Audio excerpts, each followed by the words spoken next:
Genius! Amazing! Astronomical! I don't think even I could point out the flaw with this. Sarcasm aside, I think you can see how this is easily flawed. Will not leave the acid unless you directly tell them to. And the entire duration of the fight, you have your ears assaulted as well. You'll pay for your insolence. It'll all be over soon. This is for defying Lord Zanza. Pay homage to eternal power. Enjoy this battle, for it will be your last. Alright, then I guess after hearing your voice I can now see why you compared it to Cruella de Vil earlier. But again, this is the fault of the AI, not the character. Let me tell you something. On my first playthrough, I tried at least a dozen times to beat her with no success with my usual team, switched to Melia, then grinded in the worst dungeon of the game for 2 hours, and only after another hour of consecutive attempts did I finally beat her. Simply typing in Lore Thea in Google will give you results of people complaining about how hard this boss is, and for good fucking reason. A despicable bitch of a character who isn't even satisfying to kill. What do you mean not satisfying to kill? She's an antagonist to one of the main characters, Melia, finishing up her story arc. Dies in the classic, no I cannot die type of character. Not to mention being one of the hardest bosses of the game should be something that you're, you know, proud of. Kind of amazing that she isn't number 1. But there's one character I hate more. What, you mean Yuga from A Link Between Worlds? This ought to be fun, ain't it?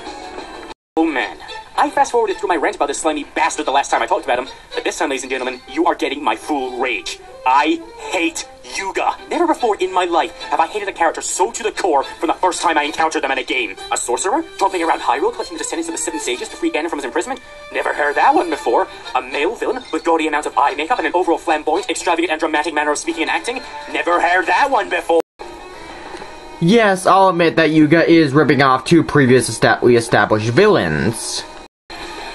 But you're forgetting what this game is. A Link Between Worlds, a remake of A Link to the Past, or reimagining, or sequel, however you want to look at it. Point is, of course it's going to have a Ganoman's objective.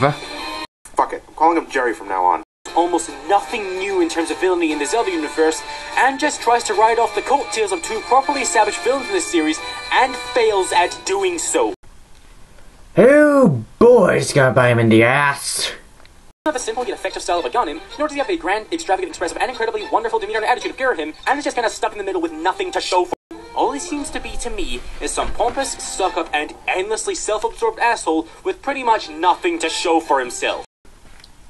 Not to mention having a naming style ripped straight out of Yu-Gi-Oh! But his literal copy-pasting of Ganon's objective actually got me excited. I mean, when this game's released, Ganon hadn't been in a game for like 6 years.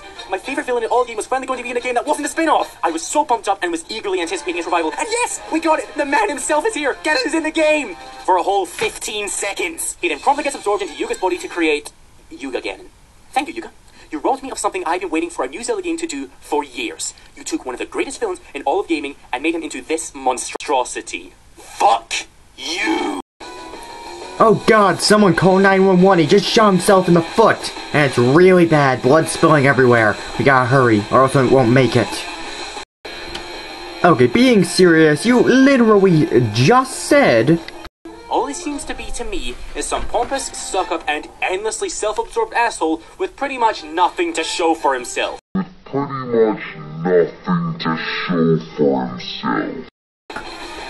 And now you're pointing out something that he does as unique to him, and taking the hijack by Ganon trope and pulling it on him, and that now you're treating him like he's some kind of jackass for doing so.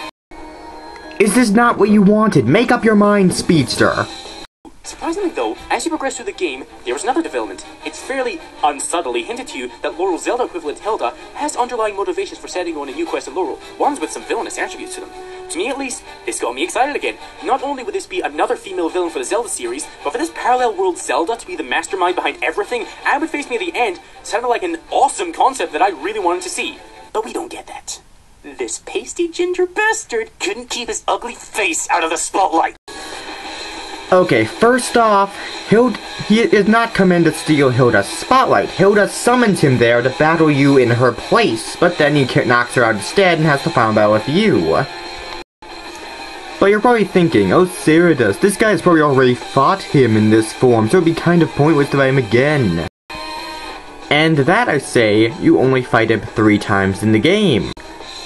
Once as the first boss fight, second as a regular boss, and third as the final boss.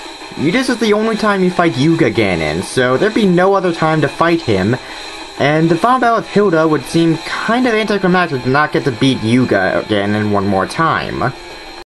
And never before have I hated a video game character so down to my very core in my life. I hope Nintendo never brings him back. Rot in hell, you putrid piece of filth! I'm out! Yeah, about that. He's in Hyrule Warriors Legends, baby.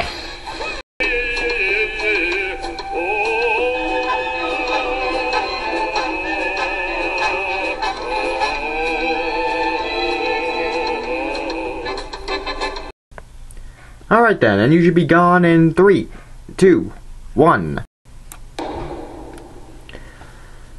Ah, sweet, merciful release. Now to go watch some more Markiplier convolutions and wait for people to kill each other. Huh, I'm back. Who would have thought? Alright then, final thoughts time. Alright then, if you ever plan on doing something like this again, let me give you some advice.